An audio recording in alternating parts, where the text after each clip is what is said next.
Good day, everyone. Welcome to the Virtual Concert Halls, broadcasting live from Vienna, Virginia. Our online broadcasting platform is dedicated to streaming live performances and panel discussions.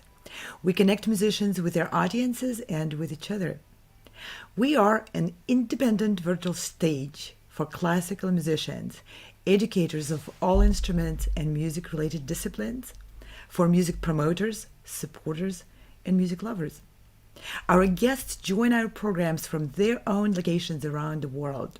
They bring and share their musical gifts, their expertise, their personalities, their dreams. We present our guests' opinions, and we hope that our audience will benefit from hearing different and maybe sometimes conflicting points of view on classical music, music aesthetics, business, and other topics which we raise throughout our programs.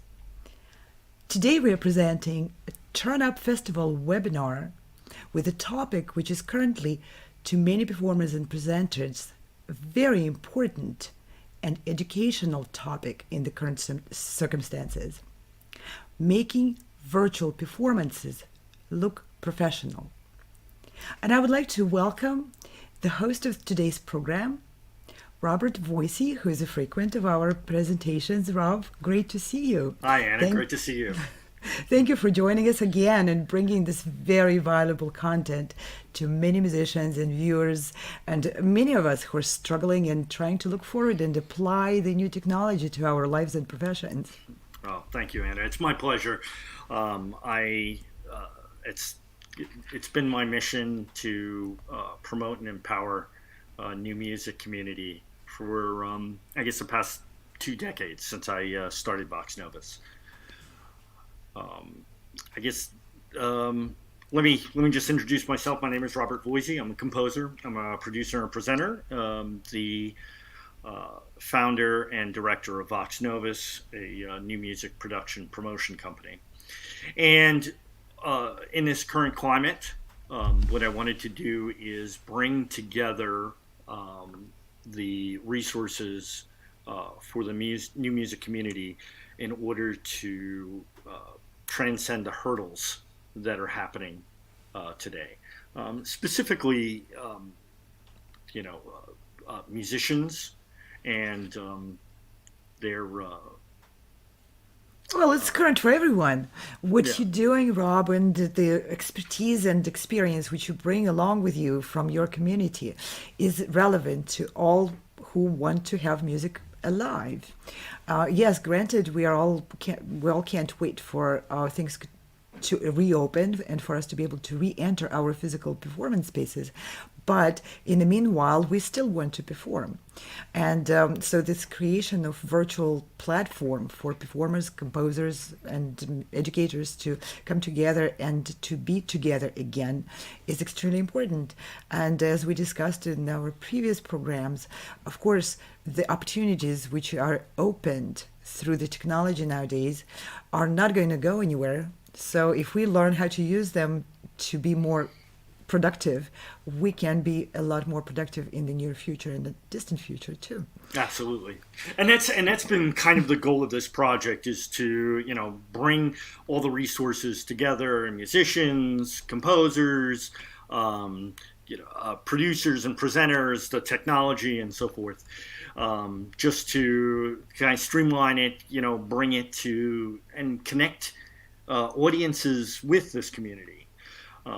And that's why I wanted, that we're working up with the Turn Up Festival with Kay Huh and Mark Webster, who are, they have a festival out in Arizona, and, they're looking to make this presentation of their festival out to the greater public.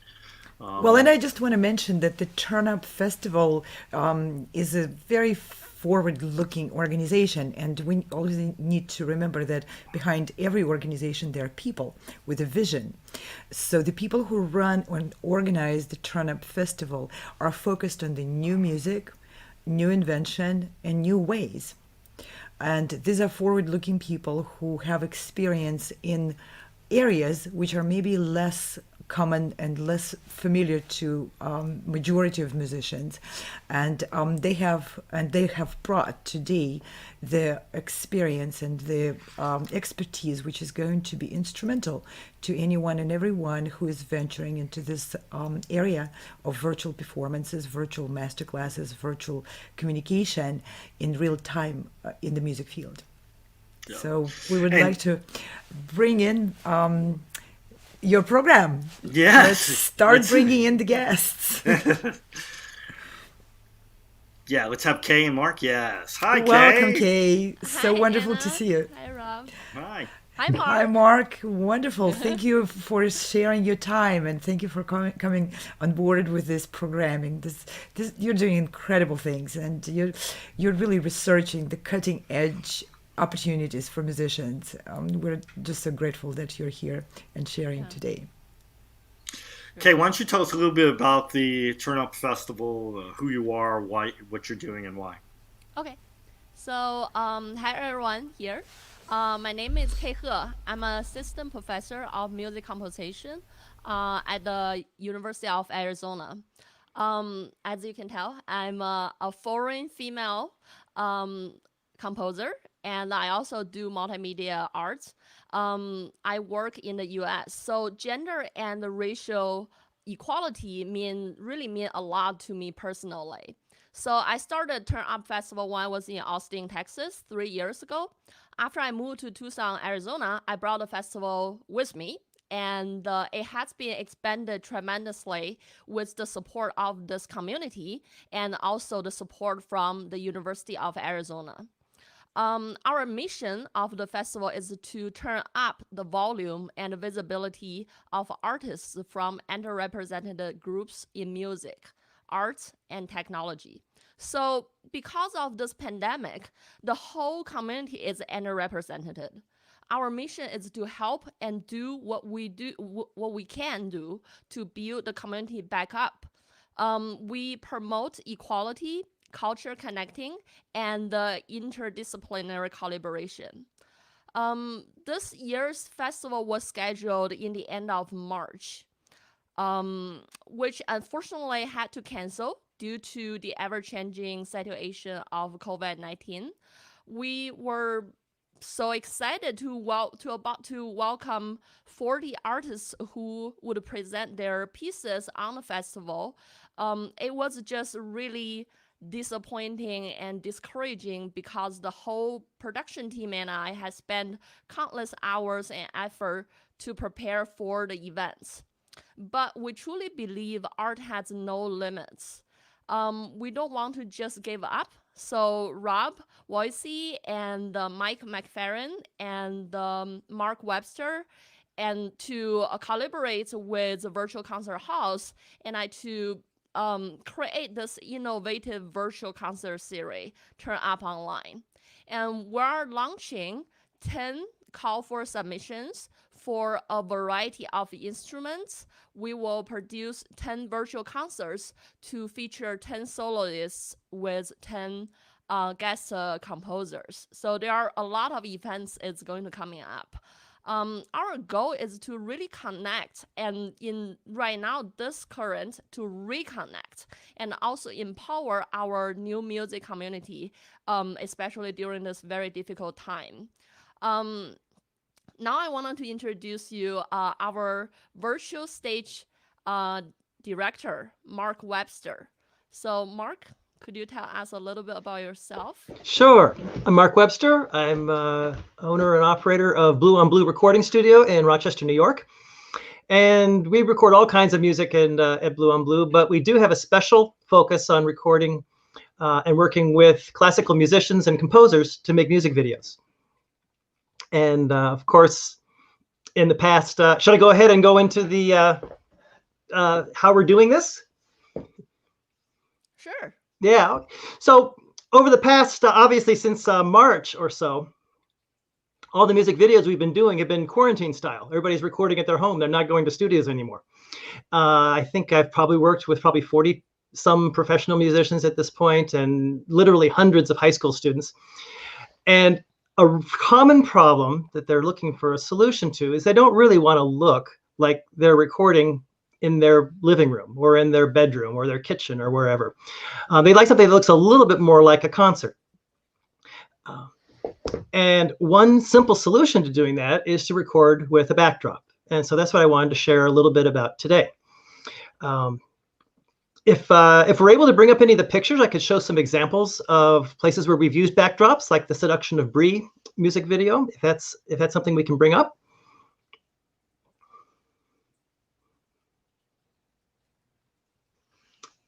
Oh, well, there's my studio.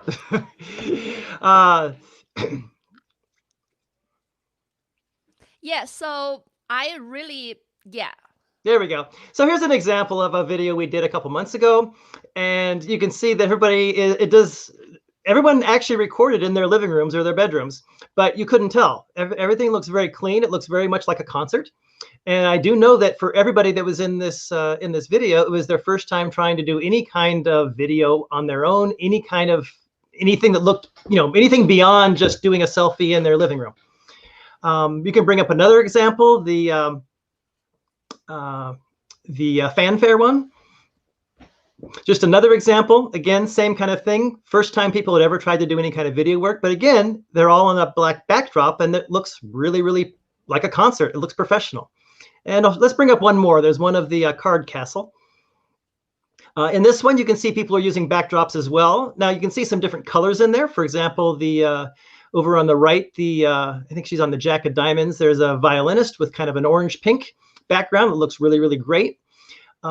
So backdrops can be in any kind of color. Lighter colors are a little harder to work with. So that's why I thought I would start with the black color. But you can use any color you want. So today what I was going to share was some key points about Mark, how to make it work. I just want to add on something. Of course. Because it's really important. We need to acknowledge right now we have the limitation of not be able to access the beautiful concert hall anymore. That's why we're trying to really make something that we can work with at home. And today we're going to teach you how to do that. Modern musicians never really had to worry about how the concerts were being presented to the audience until the pandemic that hit us. Before the pandemic, that we had really luxury to access beautiful concert halls, which made for producing good acoustics and also good looking stage for your show. In most of the classic concert halls that you can achieve really professional looking concert lightings by just simply press a couple preset buttons and you get a very clean, nice looking background and a great curtain and also a lot of panels that you can move around to really shape your stage. So the pandemic really made us to realize that we were spoiled and the standard classic looking, it need technical effort. All of the things that we can't really access when we are all kind of stuck at home and there is no fancy lighting, there is no good, acoustics, and there is no fancy backdrops. So, you may believe there is no way that you can make your home concert look as good as the on-site concerts in a concert hall. But I believe that we're trying here to really empower you and educate you to bring up your home concert into another level. Okay, Mark. Okay, so let's talk about how we do this. I'm going to turn on the house lights so you can see a little better.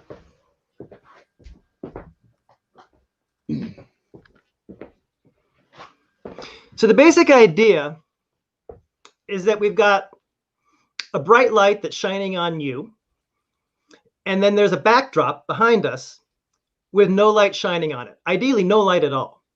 And that's actually the secret of what makes it work. Sometimes there's a misconception that, it's just the color of the color of the backdrop. That's really what makes it work. But the color helps, but really what's making it happen is the fact that we can keep the light from shining on the backdrop. Because what happens is that when light shines on a surface like a backdrop and it goes into your camera, the camera will pick it up. Well, if there's no light shining and reflecting into your camera, the camera will basically see that as black. And that's actually what we want to try to do. In fact, it doesn't even matter what color the backdrop is. You could do it with a dark blue or a dark gray. If you're really good, you can even do it with a white color but as long as you keep the light off of it, it'll look black to the camera. So it's a little not intuitive, but that's how it works. So everything we're going to be talking about today is techniques of being able to keep the light off of the backdrop. So let's take a look at the backdrop to get started.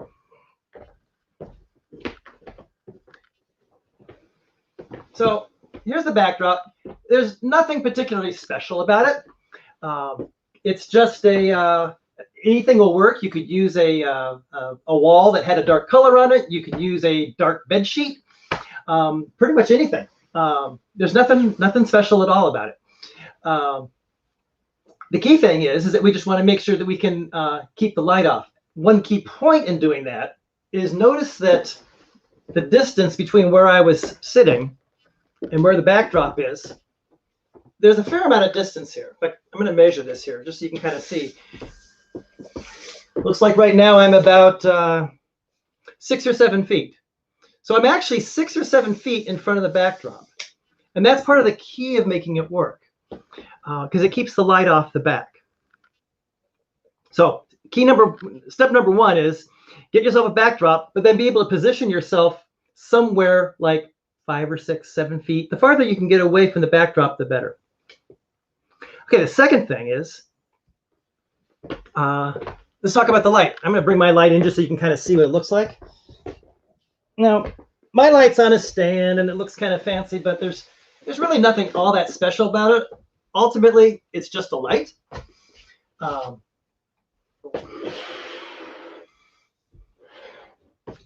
One key point is that, remember, we want to keep the light off the backdrop. So you notice like on this light, there's actually nothing coming out the back and all the light's going forward. So whatever you end up using, if you can make your light only point one direction, that's really, really going to help. So for example, if you can use a spotlight or something like that, or maybe a floor light that kind of shines mostly one direction, that's a super good start. If you end up with light shooting at the back, you can fix it, like take some foil, just some normal everyday foil, put it around the back and keep the light from going off. If you're using like a table lamp or something like that, maybe set up a little bit of piece of cardboard around the back to kind of keep the light from going around the back and bouncing around the room. Because what happens then is that the light will bounce around the room, and of course it'll end up bouncing off of your backdrop. And the more light you have on your backdrop, the harder it is to make it look black. So any light will do, but if you can have one that's mostly directional, and then if you can use foil or cardboard or whatever, if it's, to kind of shade off the parts that are not going in the directions you want, that's another really key point that will really, really make it a lot easier to get a really clean, solid, black looking backdrop. Let's see, what else we have here? Another thing is, note that I've got the light is actually shining downward. What that does is that the light's going to end up, anything that goes past me is going to end up on the floor as opposed to on the backdrop. If I actually shoot the light straight at me, you can imagine the light's going to end up hitting me, but then it's also going to go right onto the backdrop. And now you have more light on the backdrop, which gets back into the camera. And again, it makes it not look black. So another trick is take your light, and if you're going to have it, just be kind of above you and just pointing downward so that most of the light will end up on the floor rather than the backdrop. Okay, so things that can go wrong. Probably the most common thing, like 9 times out of 10, when people call me up and say, Mark, it's not working, it's not working. And I'll say, show me a picture of what you got set up. 9 times out of 10, the problem is that they're simply too close to the backdrop. That is the most common problem. And I'll make it even more obvious here. Let me take this and put it real close here. So you can see it great. I'm underneath my light, but you can see that the light, you can see it reflecting off the backdrop, and that's why you can see the backdrop. So the key problem, the main problem there is that we're just too close to the backdrop. So we then just pull ourselves out, try to get ourselves, 5 or 6 feet away. And now you don't have the light shining in the backdrop. Another similar related thing is if you have the light shining at you and it goes onto the backdrop. So again, that whole idea of shining it downward. And then lastly, like right now, you can probably still see, even though the backdrop looks pretty black, you can still see that it's a sheet and it's hanging. And that's just because there's a lot of ambient light in the room. So another key tip is that if you can kind of turn off the lights in the room. If you've got light streaming in the windows, close your windows. Lots of people have actually they'll end up recording at night when there's no lights at all. And the difference is huge. Let me turn off the lights.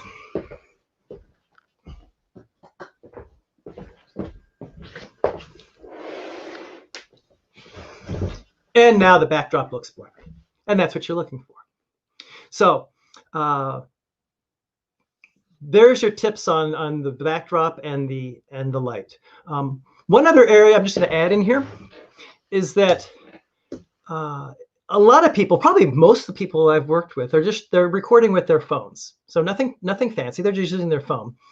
And what the phone will do is the phone is going to try to track your face. And when it finds your face, it's going to expose for your face. And then if your face is lit up and the background is dark, it'll darken it up and the whole thing will go black. Sometimes what can happen is that if it doesn't find your face, or if you're moving around a whole bunch, or if you like turn away or something like that, your phone will no longer find your face. It'll start to expose for the backdrop, and the whole backdrop will turn light and you'll get overexposed. The key point is that before you start, just make sure that you've actually, like if you touch the screen of your phone, for example, that will center the phone to know that it's supposed to focus on this face here in case it's having trouble finding it.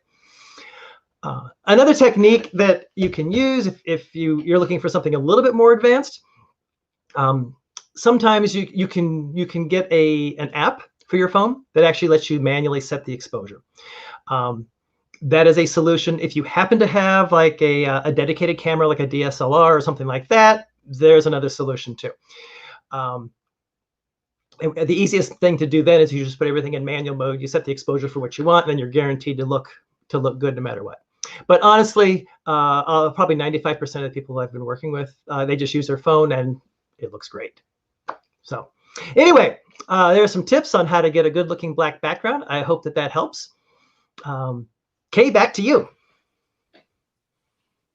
Wow, Mark, thank you so much for a great workshop for us and how to get this great lighting by a couple just very simple, easy steps.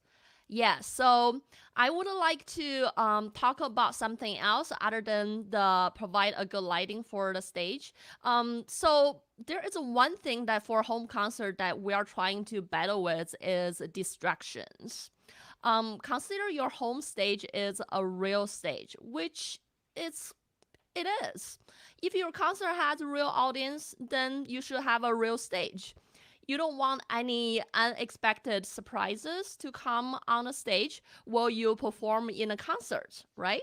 So what you presented to the audience will be really affecting how they perceive your concert and your performance.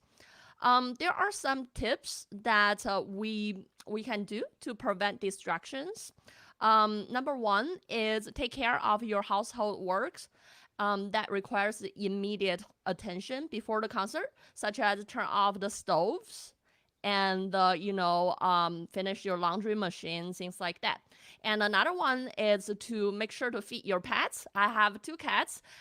Before I get on the live show, I just feed them and then put them in a separate area and separate room. If you have kids, make sure that they understand that you are about to give live concerts and or ask someone to take care of them if needed. And another thing is really important is to turn off your phones, iPads, electronic devices, and doorbells. Some notifications on your computer, such as emails and social media notifications, because they will pop up, and you don't want them to be a distraction during your concert, right?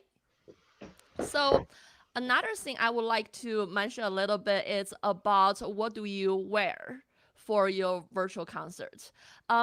So this is really up to the specific musicians that what kind of style you have.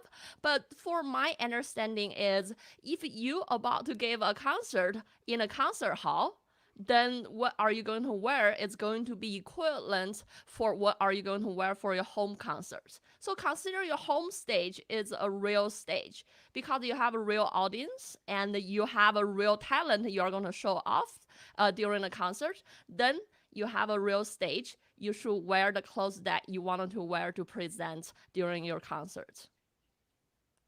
All right, so let's bring Rob back on the stage. Okay. Hi, Rob. Yeah, these are all great tips for virtual performances. I think in this age of Zooming and podcasts and webinars, it's good to get in and behind the scenes to make the artist look more human and accessible to the public. However, there's also a standard or artistry of professionalism the public has come to expect. And, these things are great. Some of them are just reminders. And some of them are, it's a great way to bring everybody sort of kind of up to the same speed. I can't tell you I've been in performances literally where I've seen like the musician take and turn his own phone off in the middle of a performance. And it's just like, it's one of those things, they always come out and they say, please turn off your phones. It's a great reminder. Right. I think what I'd like to do is bring in the musicians at this point and and introduce them, who they are, and a little bit about the calls and the aesthetics that they are going to be looking for in this festival. Hi, Dana. How are you? Hi. Thank you so much for having me. Great. Craig, Lynn, it's so wonderful to have you all.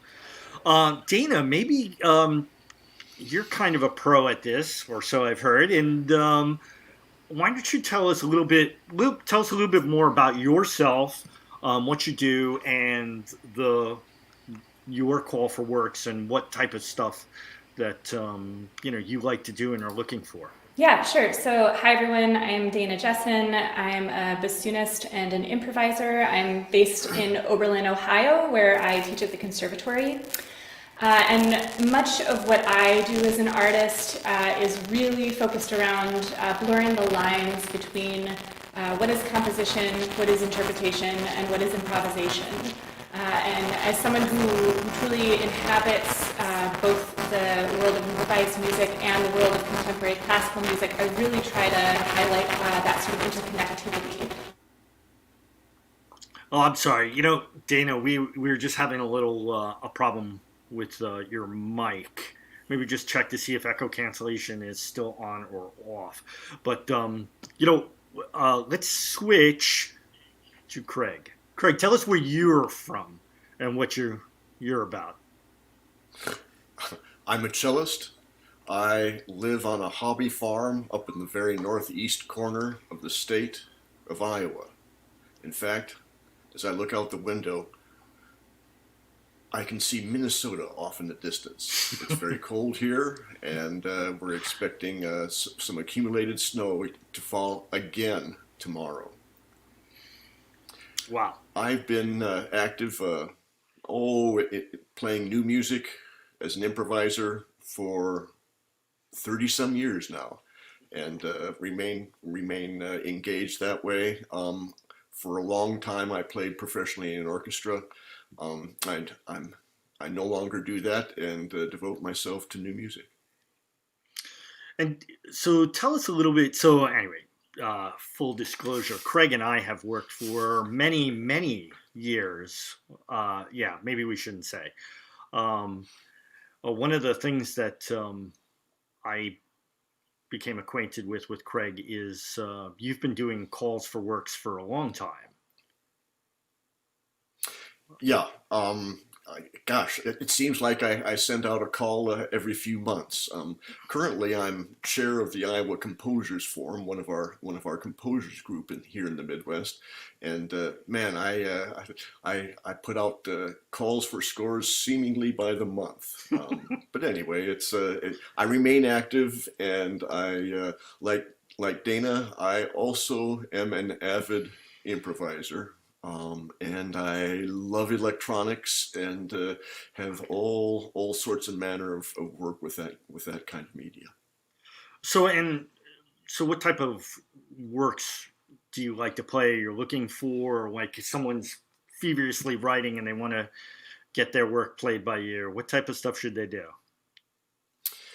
Well, I'm a classically trained, professional cellist, and I can play the 12 notes of the chromatic scale really well with a lot of spit and polish. But really, what I'm noted for is my, well, we call them advanced techniques. I like to play the instrument in an untraditional fashion. And so therefore works that I am looking for need to be forward looking. I do a lot of coloration, both in my own playing technique and electronically. So what I'm looking for in the call for Turn Up Online are really rather radical works.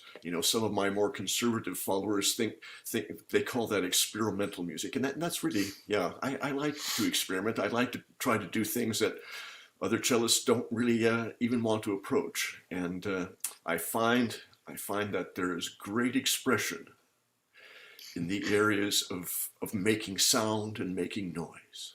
So when you say forward, you're not joking. Correct. Okay. Correct. People, graphic scores. I am an avid improviser, but that's more in the freestyle. Though I can keep my nose clean in a jazz chart. I am very interpretive. I'm able to speak and play at the same time, and so there's all sorts of potential possibilities there.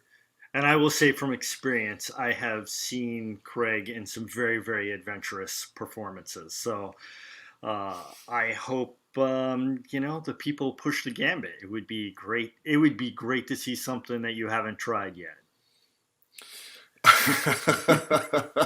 Well, gosh, Rob, I've got some 300 pieces written for me, and if I saw something that I've never done before, gosh, it could scare me. But I'd probably try it anyway. Meanwhile, let's move on to maybe bring Dana back on again and see how we're doing over there. Hi, Dana. Hi, I hope this works. Oh no, we still got. I think you know what. I think maybe talk again. It could be just the echo a little bit. Talk a little softer. Echo cancellation is now off. They told me to put it on. But Totally. now it's off. Is it okay? Yeah, great. And totally my problem. I made you yell, and that's my fault. All my fault. My yell is just so overpowering.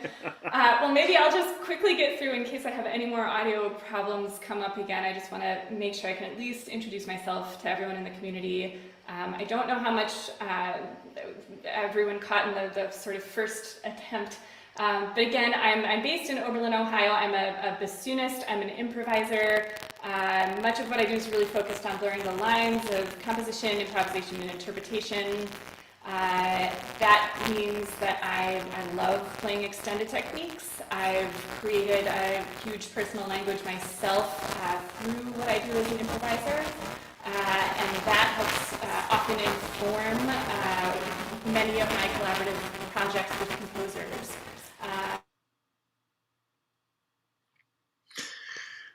That's okay. It's the echo.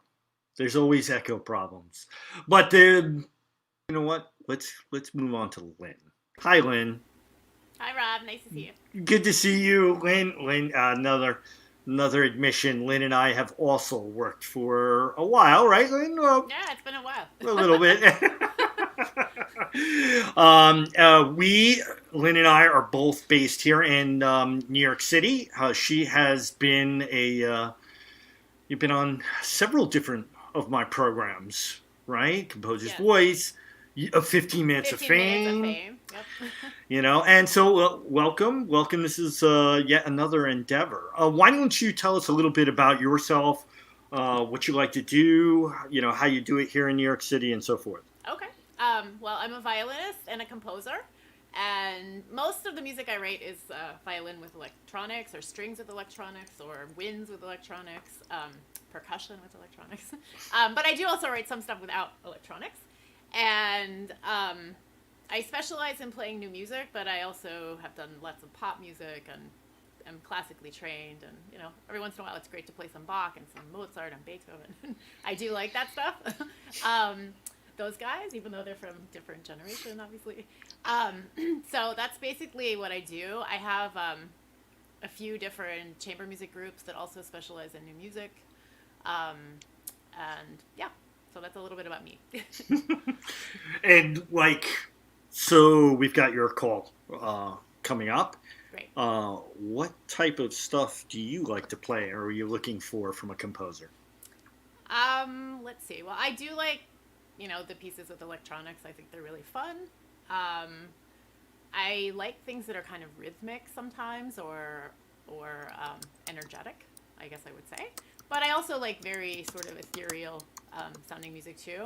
And for me, I often like if composers make a piece about something that's going on in the world, current events where they live, or things that we're going through. I mean, I don't want like 30 pieces about the pandemic, but you know, there's many other things going on in the world that I think it's cool when you bring that a little bit into the music, because then it can bring up a discussion that's maybe not as politically charged as it would be otherwise, but you can hear different things through the music. So I think that's kind of cool. Sure. Yeah, and yeah, it's you know, you mentioned about, you know, 30 pieces about the pandemic. That's that's a giant discussion right there.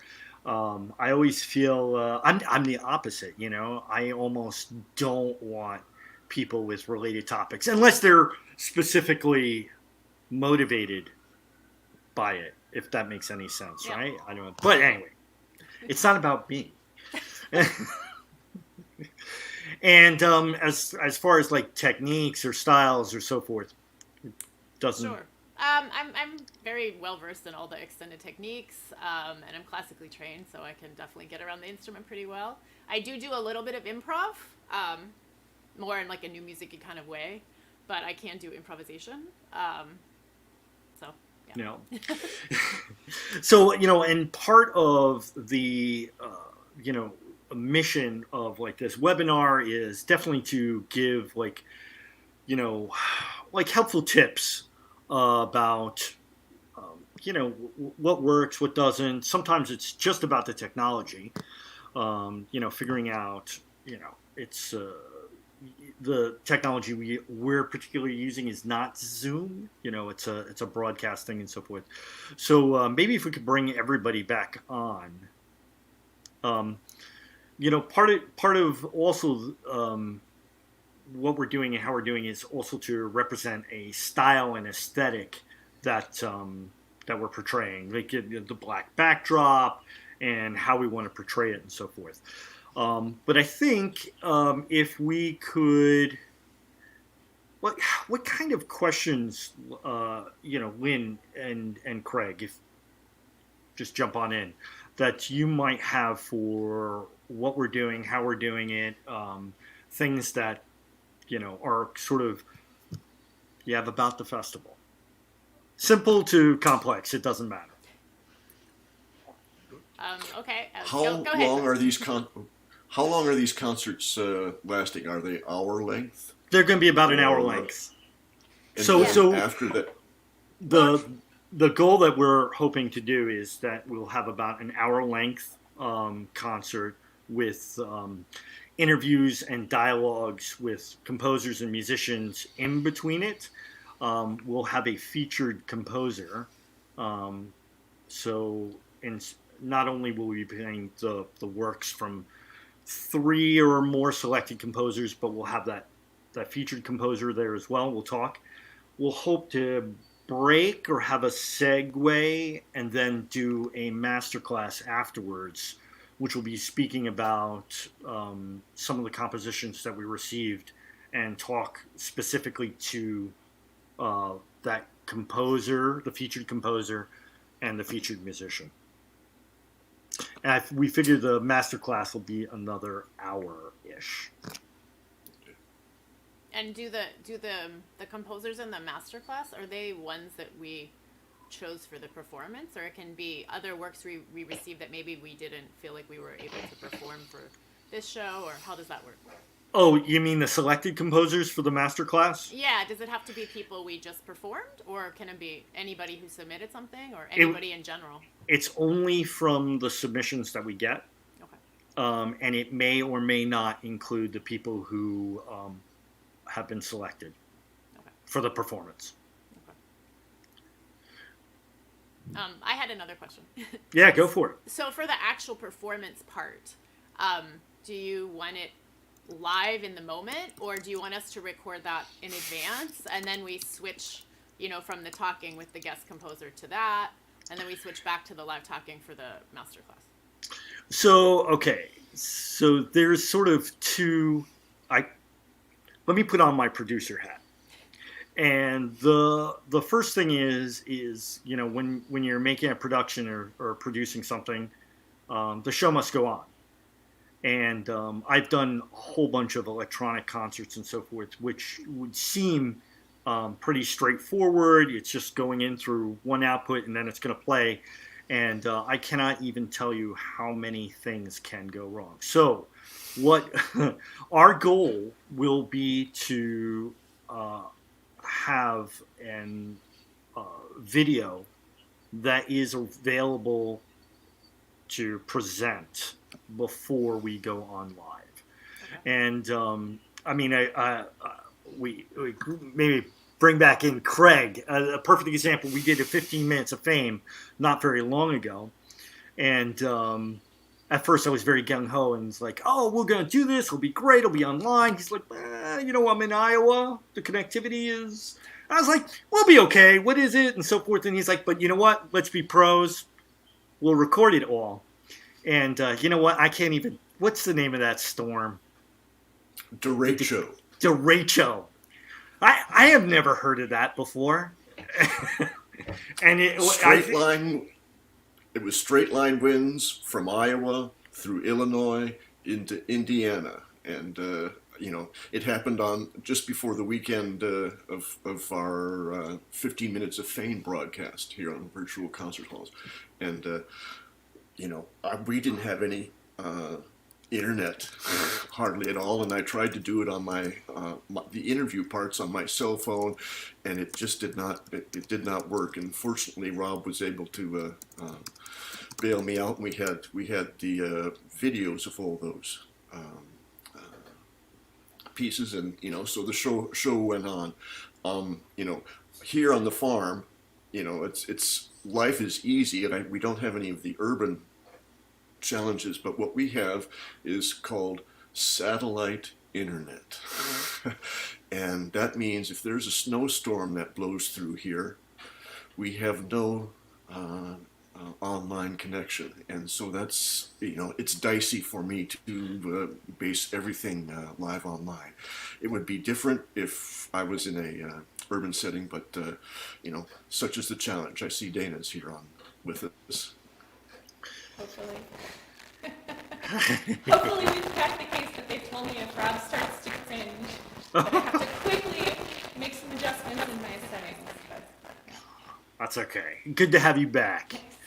And so the Lynn, part of the question you were asking there is, let's talk about flow, right?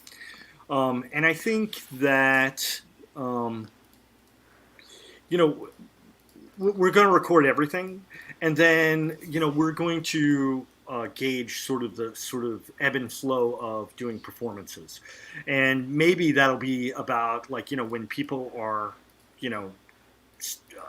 getting changed, or switching the score and so forth. That's when we'll come back, and there'll be a host or an announcer either asking questions to a composer or having a little bit of a dialogue. This way, basically, we have an uninterrupted flow and arc for an entire show.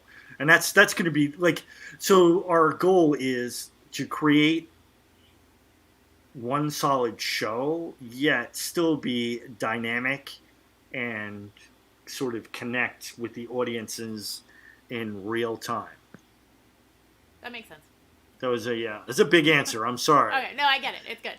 You know, and part of that is like, I'm actually not looking at the comments, but like people who have questions online right now, you should also feel free. Chime in if you've got a question or a thought or so forth. This would be a good time to venture in. Meanwhile, here I have a question, and I've presented this before, but it is an interesting point of discussion. You said that at this point in time, we do not have any license covering under BMI or ASCAP for these things. Right.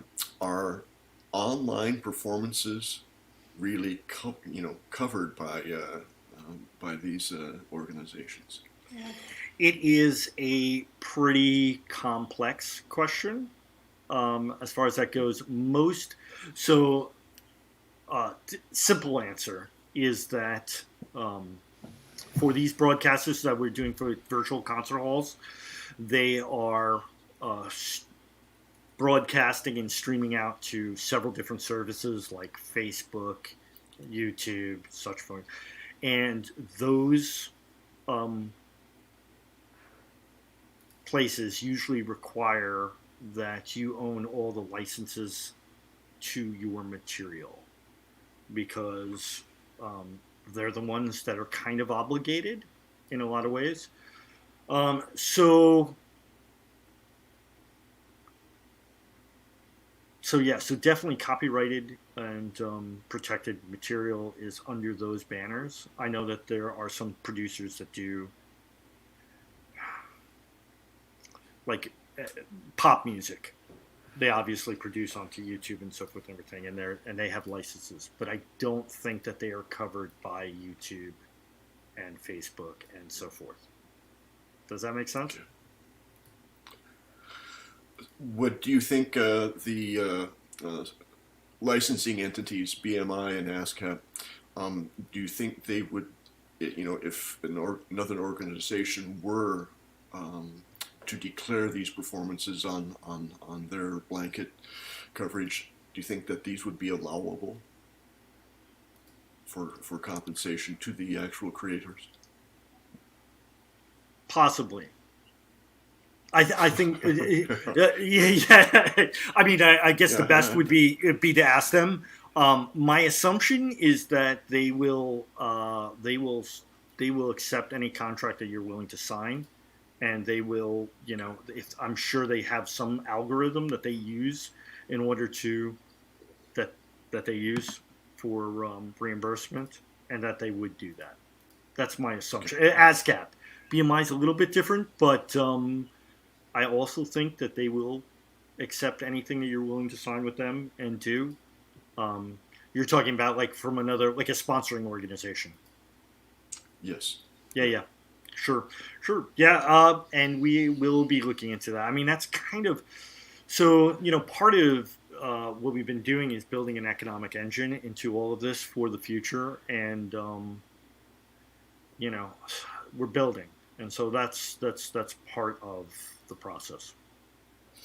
Yeah, and Rob, I do think it's an important thing to build on. Musicians, performers have been devastated, but also composers, and royalties and their licensing fee income is really tanked, and I think that's something. That's further consideration. That's kind of the whole thing, is basically the entire industry has, as far as like concert performances, concert halls, that's kind of what their algorithms and so forth have been based on. Like, what's the call, what's the hall, and what's the audience size, and like, how many people are being reached. So, I mean, I haven't talked to them recently about how they do internet sort of metrics, but the metrics are very different compared to what's physically done, if that makes any sense. But you're right. I mean, the composers. Are getting hit as hard as the musicians. Um, we'll see how it goes. Um, Dana, how can we? I would love to hear what type of works you're looking for. Sure. Okay. I hope this is working.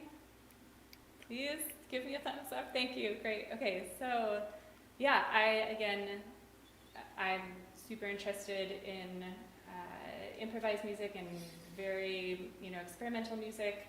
So for me, I'm open to all types of scores, whether that's a score, whether you consider a score to be a max patch, or if you consider a score to be a graphic score or text-based score.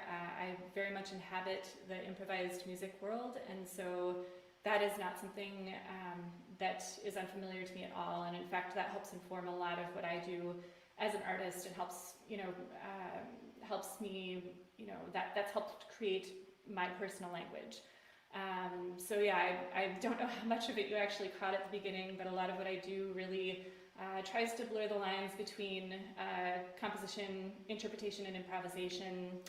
I'm based here in Oberlin, Ohio, where I teach at the conservatory, and a lot of my collaborative work with composers really reflects, a lot of that personal language that I've developed. So I really like working with people who don't necessarily write just thinking of the bassoon in mind, but really think of me in mind, right? So I'm particularly interested in pieces that are written really for Dana as an improviser, and not necessarily thinking like, what does a bassoon sound like? Because I can promise you that much of my personal language is not what you consider a typical bassoon to sound like, and I hope that some of the composers would consider that when they submit for this call.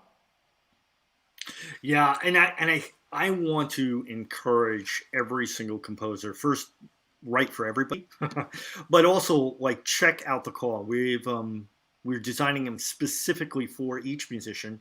We are, asking them like, what do they like to do, how they like to do it, what's an example of things that they want to sort of see, and if you're, as a composer, if you think that your piece kind of like fits that sort of thing, or if you're looking to to write something new, then that's totally what I would suggest doing. Another one, we've got a bunch of our composers who are commenting and chatting to us online, and just the format isn't, being verified. And I think so. What we're shooting for is that like sweet spot sort of hour show that you would see like on TV or so forth, and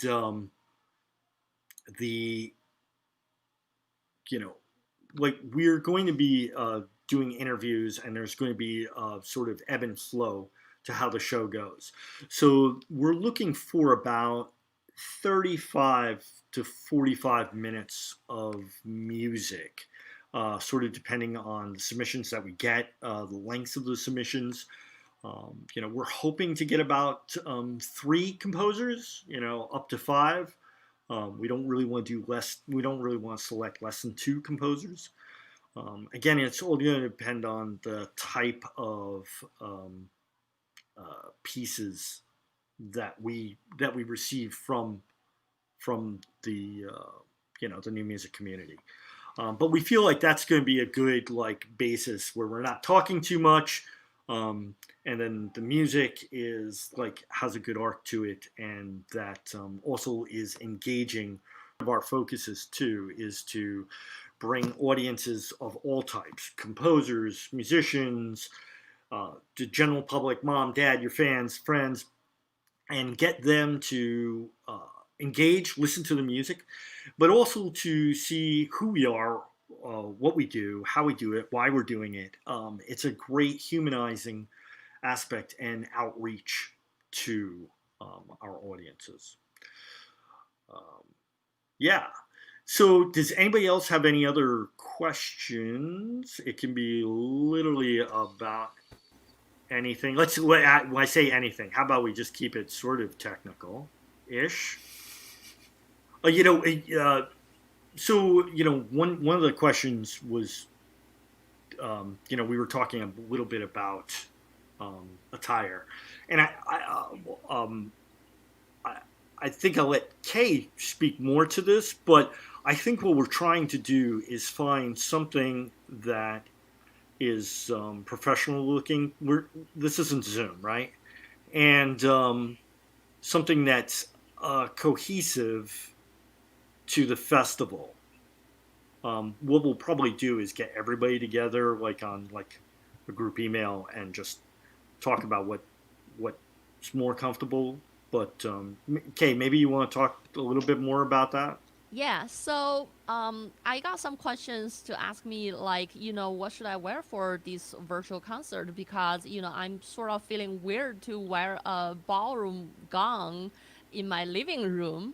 Well, you shouldn't feel weird at all, because right now it's the new situation that we have here, and there is no much of standard of anything. What we are doing is really trying to set up for what's the best that we can work with. If you're really thinking about this dress really matches your style, go for it. Why not? Right? If you really think about it, you are more this casual, and then the piece that you selected more with a lot of energy, then you can figure out some other outfit that matches your whole concert. So the entire thing is not really trying to push anyone to do certain things that you are not really comfortable with. It's trying to really provide this opportunity, and also pushing boundaries to set up a new platform that everybody can join to share their art in a really convenience way, no matter where you're at. And I guess maybe if we could bring in Fedor, I wanted to speak a little bit more about just some of the technical aspects of what we're doing and how we're doing. Hi, man. How you doing? So this is one of our virtual concert halls gurus that texts everybody as we come in and on. Yep. How you doing, man? Everyone faces my judgment and wrath for having good quality, but we always come out on top. So I'm really glad we were able to get Donna in here as well. So yeah. And I think that's part of the thing. When we're talking like, oh, this isn't Zoom. It's this webinar is a little bit more of everybody in their studios and apartments and houses and sort of like casting out. But the idea of this is to be a concert performance. So when everybody comes on, first of all, like I said, we'll be recording everything before. So there'll be like a dress rehearsal and a full stage rehearsal that will be like just getting everybody and all the work sort of ready. But then, when everybody comes on, they come on beforehand. We sound check, video check, stage check, make sure that like things going. That's why we have a stage director, virtual stage director, that'll be helping us like sort of just make everything run smooth. So yeah, I think presentation's pretty important, even if you're in a virtual setting. Like Kay was talking about, even if you're in your living room, you should care about what people see behind you. You should care about what you look like, and it's kind of nice because you can kind of decide what's behind you, and you can kind of create your own setting. You're not arriving somewhere and going like, oh, okay, this is where I'm performing, or you can be more comfortable because you are at home. But at the same time, I think then there's a little bit of a challenge of how do you kind of prepare and change gears from sitting in front of your computer and doing something casually, and being in front of your computer and being on a stage and feeling like you're on a stage. So I think that's kind of how that works. Yeah, I know. I wanted to add on that. I think it's really hard that, especially for everyone right now that is teaching online or work online, that a lot of us don't really feel the motivation of dress up or, for this for a computer.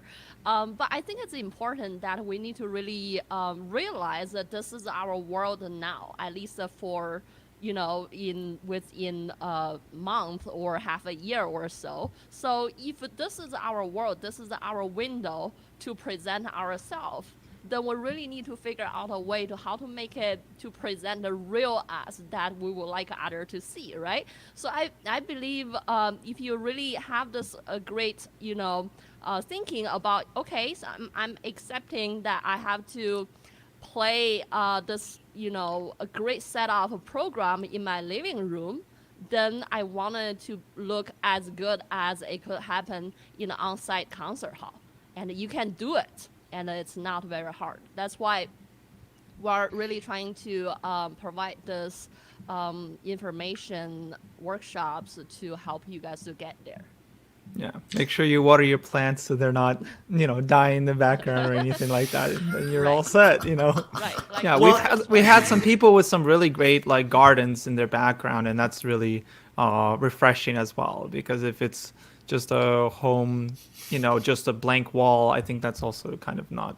Sometimes depends, what you're Right. presenting, but sometimes blank can be good if you're, say, collaging some kind of music video like Mark was showing us. That's great when you're trying to set up a bunch of different shots together. But say if you're presenting all by yourself, maybe you want something else in the back. So there's all kind of creativity that goes into it, I think, as well, which is very interesting, very new. And I think it's also important for everybody to realize that. So we're going to be doing these live broadcasts, and they are going to be broadcast. We're broadcasting to several different platforms, and it's live, and anybody can come and see, and we'll be archiving it as well. So it's always good to put your best foot forward. And I think there was a question about like how long it's going to be archived, and I guess. That's it's. How about a long time? Everything on the internet is forever. Yeah, I was about to say. But no one ever looks back because there's so much new every day, right? It's That's the it's fun part of it. It is a really weird. Yeah, I internet is forever. I would my entire intention is to keep what we have available for as long as possible. There may be some reasons for it that it might have to come down, but the idea is for it to be there for perpetuity. And I don't. Anyway, my website has been up for a very long time, and even its old archival pages are still there, and people still find them. So Rob, is that where it's going to be housed? The archive is on Vox Nova's website? For the immediate, it's going to be housed on the streaming platforms that we're going for. So Facebook and YouTube and the like. You can find it on turnupfestival.org. Yeah, Everything is going to be on there. Yeah. So Kay will be archiving it as well, and I would also assume that Vox Novus will also be archiving it. Or if not the live streams, we might have an edited version. That's part of the mechanics that are going to be going forward. So I have something to add. So talk about the things will be forever on the internet. That's also give you another reason to really dress up and make your concert look good. Because it will be there forever. And so I also I want to talk about virtual concert halls. First of all, thank you, Virtual Concert Halls, for presenting, hosting us, and making this available on all these different platforms and putting us together. They are a great group of people. Fedor and Anna and Frane and so forth are fantastic. They're basically champions for our new music community. I met them, earlier this year, and I just it's always great to run into Crusaders for our community. Maybe I think they've got some promo material for us. Why don't you Oh, sure. hit it?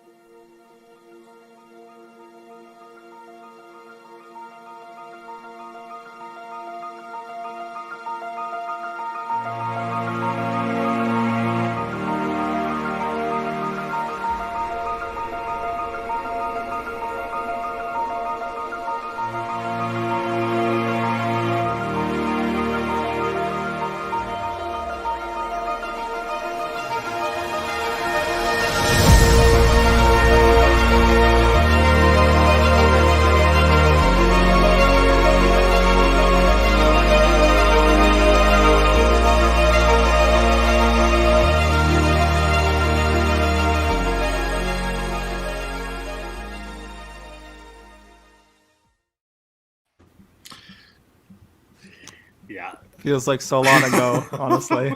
That was our first promo we had back when we were doing. We started with student recitals because my Anna, who's my mom actually on our team, she has her own studio, so we needed those studio recitals to happen. So that was kind of our first taste of running programs. Now we're here with so many different people. We get to meet so many wonderful musicians and artists and entrepreneurs and all of that. It's really amazing to have you all here.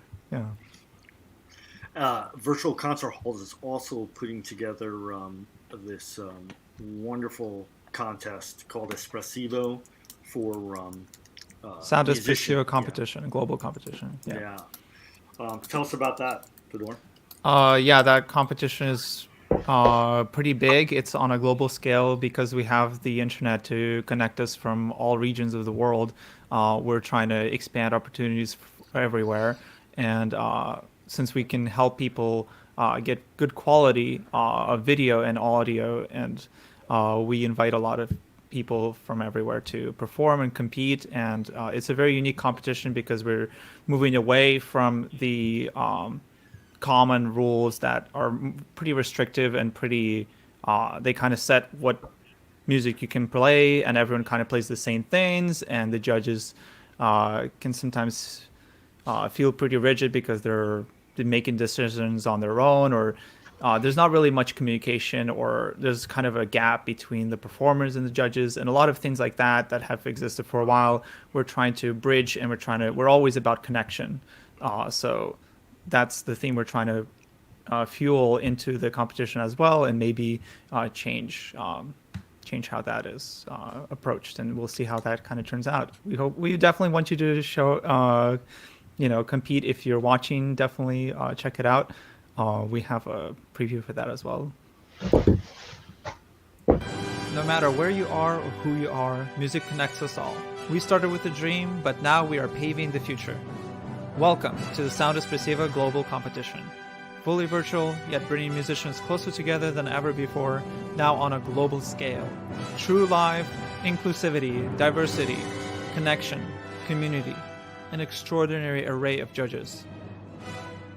Get noticed by companies all over the world. Prizes, scholarships, performance opportunities. Apply to be a part of the most exciting congregation of artists like nothing you've ever seen before. We guarantee quality and leave no musician behind. We can't wait to hear you on the virtual stage.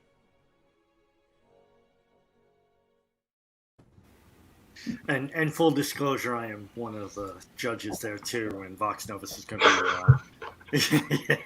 If you noticed all the different partners and people involved, Vox Novus is on there. Yeah. Meanwhile, I guess I wanted to just go to all the musicians and ask, if you had any questions, if you thought that, well, just anything, hit us. I mean, have we answered some of your concerns and gave you a good idea of a little bit about what to expect, what's coming forward? I have a question maybe that you can clarify. So for the format for all of these, for the performance part of it, I guess my question, and maybe you covered this while I was troubleshooting some of my microphone mishaps, but will we be recording prior to the actual streaming event? So in other words, would I make separate recordings for the pieces which then are streamed as a concert that I would then join in this sort of format? Or would we be literally live streaming, you know, as I'm performing, it's being live? Does that make sense? Yes, both. Okay, great. Yeah. So the hope is that we'll be recording everything beforehand, and just as like a dress rehearsal, just to, you know, get everything sort of moving and flowing. Our intention is to go totally live. If that's not possible, then we have the backup. We'll call it that. Thank you. And as far as like interviewing the musicians too, I think this is going to depend a lot about sort of the flow and the type of pieces that we get and the setup that they have. I know that, you know, I was speaking with one musician and they were like, so am I going to have to like perform and then like run and like do an interview and then perform and so forth? We're not going to do that. So just because we might have a break, that necessarily won't be impeding on the musician, depending on how we do it. Yeah. Does that make sense? I don't know. Yeah, thank you. More questions? Oh, there will be more. There's always more. Yeah, and if you have like something specific, you know, whenever you come on here, and if you're participating in something that has to do with virtual concert halls, then we always help thoroughly with whatever setup you have. So if you have something unique that you're trying to do, don't stress it. Just communicate with us, and we will help you. We'll set up, you know, we've set up extra rehearsals with people multiple times if they had something really special they wanted to do. So we're really open-minded about that. And I guess that's also like the main sort of thrust for this is the reason why we're doing these webinars and sort of, you know, a long run up is just to get everybody kind of on board and, you know, into it. So we have really, really, really just great shows. So yeah, if you have any questions or, you know, if there's like problems, and they can be small or they can be large, it doesn't really matter. You know, we're going to be here and we're going to be working with you to make the best performance possible. And, you know, out to the universe and everybody here, you know, these are great musicians. Craig, Lynn, Dana, I'm so excited to work with them. And, you know, and in the background, like our last webinar, we had Sam Wells, and for our 15 Minutes of Fame performance, we had Drew Whiting. And this is a kind of our first half. We have 5 more great musicians that we're going to be working with coming up next year. And, you know, we are going to be working with them and presenting them to you as well. Hopefully we'll be able to get something like this to sort of introduce them and look for their calls. So stay tuned. There's lots to come. Everybody, I want to really, really thank you. I'm really excited. It's going to be a great project. I love working with great musicians and composers, and so far we've had a great response to, you know, our calls for scores and you know, what we've been doing thus far. I can't wait. I can't wait for more. Yeah, you guys want to go through really quickly just the links and where to find everybody? You know, Fedor, we'll just do that through the calls, and when we list the video, we'll put the links below the description. How does that sound? This way, everybody can Wonderful. Just click. Thanks so much, everyone. Thank you, everyone. Yeah, it's gonna be great. Thank you, Lynn. Thanks, Rick. Bye, everybody.